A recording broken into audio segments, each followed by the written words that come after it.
It's a sound none of us want to hear. What is your customer's top complaint?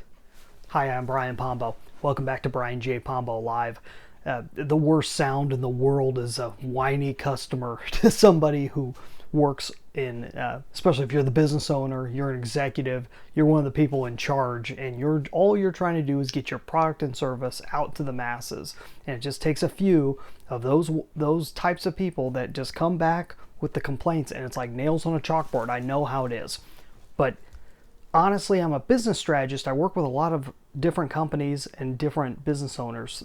And one of the things that I like to eventually take my clients through the process of is identifying who their worst customers are, and what the top complaint is, and what is the likeliness that that complaint is tied into something that you can change or you can overcome. And I'll get into that in a second. First, I want to remind everyone out there, if you haven't heard of it, tell you for the first time about the Amazon Proof Strategy Session, which is a process where we sit down with you, we go through your business from top to bottom in a very short period of time, 45 to 60 minutes. We sit over a video call or over a phone call, and we just tear apart your business, take a look at it, and see if we come up with a really quick way that you can completely overcome your competition, even if that competition is Amazon.com. So go check out the Amazon Proof Strategy Session. It's at brianjpombo.com/Amazon.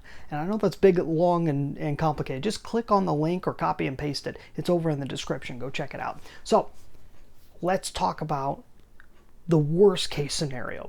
It's always fun to focus on the best case scenario and to start trying to find your ideal client. Obviously, that's one of the things you want to do and spend a lot of time doing. But eventually, you got to sit back and say, okay, what are the top problems that our customers are getting with either our top products or our top services?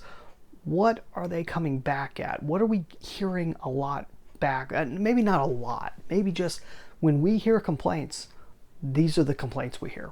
I could give you a couple different examples of this, because it doesn't matter what you do, there's always something like this that occurs. One of the things I do is I've worked a lot with people in network marketing field.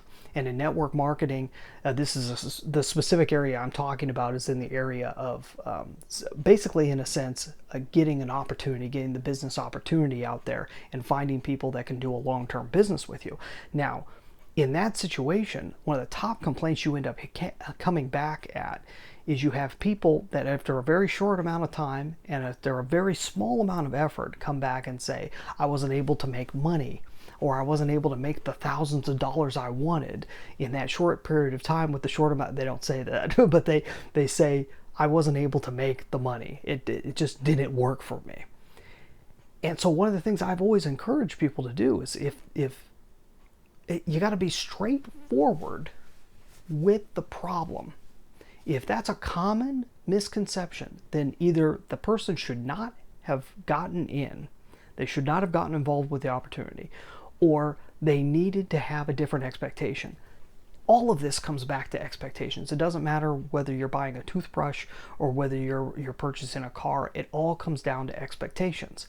And if the person was expecting to make a lot of money without a lot of effort put into it, then that's the wrong expectation. And so I always encourage people that are out there promoting an opportunity to promote it in a way to say, hey, and say this early on as often as possible. Hey, this is going to take a long time. It's going to be a lot of hard work. It's not for everybody. We're looking for people that are going to take some time with this and put it together and work around all the issues that come along with it. We're not looking for people that are looking for money right away. If you're looking for a get-rich-quick thing, if you're looking to make a high amount right off the bat, this isn't for you.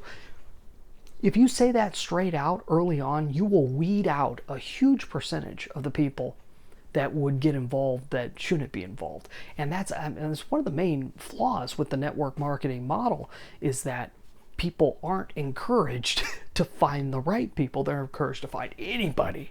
And so that's that's a great example of a situation that a lot of us have either known about or heard of people involved in, and it's all based on expectations. People go in with the wrong expectation, and so they get the wrong result, and or things were promoted just directly wrongly to them. Bad situation. Another situation when I deal with clients. So one of the things, and this is one that has come up time after time again, because I forget my own rule, and the rule is to really highly define what the person is after. I mean, down to something that's measurable. That what do they want and how soon do they want to get it? And being able to lay that out, and then lay out, okay, we can do it in this period of time, I believe. We should be able to get you to this place, or at least close to it, in this period of time. And how much are you willing to pay? Okay, that's good. We're set on track with that. And then this is what you can expect. This is the type of work that you'll need from your end, or your people are going to have to provide in order for all of these things to happen. Because I need a lot of back and forth. I need a lot of real clear-cut plan. Every time I've not made that crystal clear for the client, and really every time I have not made that crystal clear for the client, I have gotten someone as a client that should have either not been a client or ended up twisting things somewhere along the way. And it's not intentional. It was my fault. I was not clear on everything that was necessary. And if you're taking any type of leadership position, and you are as soon as you try selling something to somebody, if you're taking a leadership position in that sense, you have to lead a person through a process that you know better than they do. It's not right or wrong. It's not that you're better than them.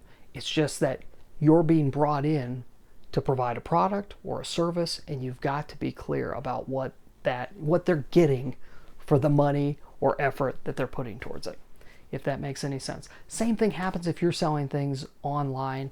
I don't care if it's little doodads that they're buying in the mail.